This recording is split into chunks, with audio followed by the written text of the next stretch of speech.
Hello po mga ka-fellowship. Today, gagawa na naman po tayo ng isang malaking centerpiece. At bago natin simulan yan at habang ako po ay gumagawa, magbibigay po ako ng tips and techniques at especially yung pong ating pong mga advice kung papaano po ang dapat nating gawin kapag tayo ay gagawa ng mga floral arrangement.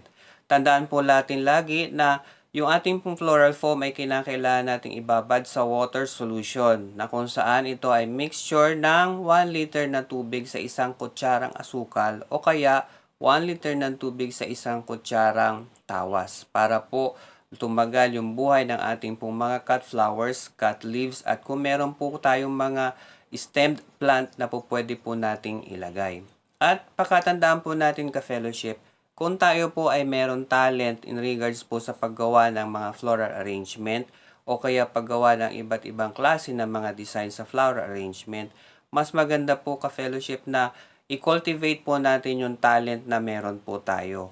At mas maganda po na gumawa po tayo ng sarili nating design at makalikha po tayo ng design na talagang tayo po ang gumawa. Mag-start po tayo sa pagtingin at paghanap ng mga iba't ibang mga raw material sa ating pong mga paligid. At pagkatapos, yung imagination natin ay ating pong paggawing active para na sa gayon makagawa po tayo ng design na tayo mismo ang gumawa.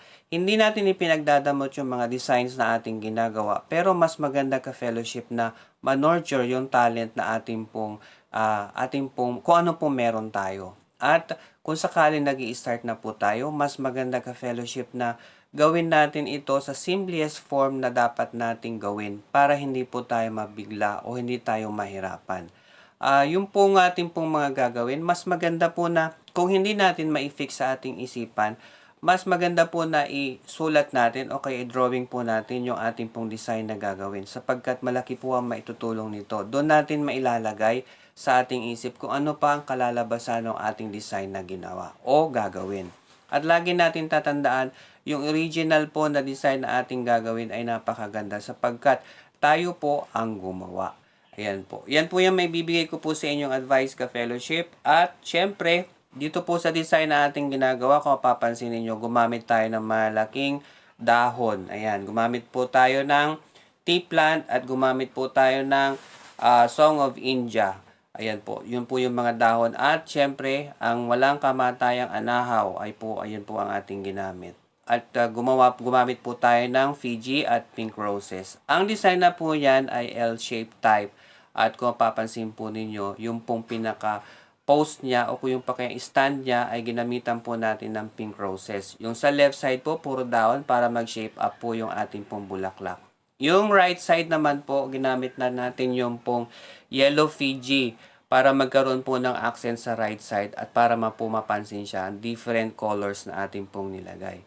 So, bali 3 colored flowers o 3 colored design po yung ating ginawa para mas lalo pong mapansin yung ating pong style na ginagawa po sa ngayon. At pagkatapos, syempre, i-allocate po natin ng according po dun sa kung gaano karami yung ating flowers na gagamitin. Tandaan po natin na sa paggawa po ng ating design, hindi na importante kung ano at kung gaano karami yung ating pong gagamitin. Ang importante po dyan ay kung ano po yung design na ating gagawin. Kasi po, mapakonti, maparami man yung materials na gagamitin natin, kung nakafix sa ating isip kung ano yung mga design, magiging maganda po ang kalalabasan ng ating pong gagawin.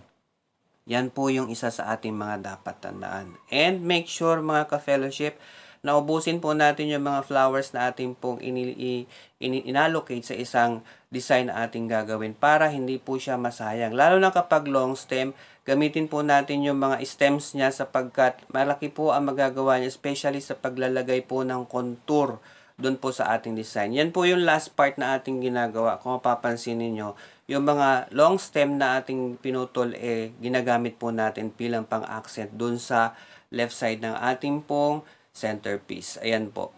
So, makikita po natin yung ating pong design na ating pong ginagawa. Maraming salamat ka-fellowship sa inyong panonood. Suportahan nyo po kami sa aming pong mga videos. Patuloy nyo po kaming samahan sa lahat po ng aming pong mga ginagawa. God bless you all ka-fellowship at lagi po nyo po kaming subaybayan. Subscribe na po kayo and follow us po. Maraming pong salamat. God bless you all and God bless you always. I love you all, ka-fellowship.